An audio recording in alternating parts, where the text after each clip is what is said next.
जय महाराष्ट्र मित्रांनो, कृष्ण जन्माष्टमीच्या हार्दिक शुभेच्छा। तर आज निघालो दहीहंडी बघण्यासाठी कॉम्प्लेक्सच्या मागच्या ग्राउंडवर। इथे पोहोचल्याच्या नंतर काही क्षणातच सुरुवात झाली दहीहंडी फोडण्यासाठी।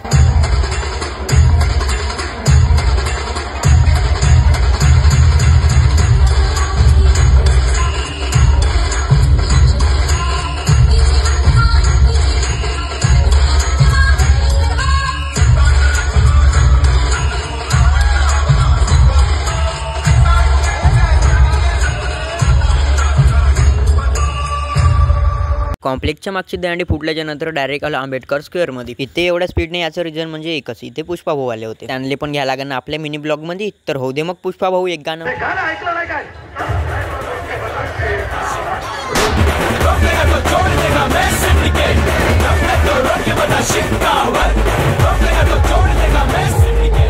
पुष्पा भाऊचं गाणं संपल्यानंतर दहीहंडीला सुरुवात झाली।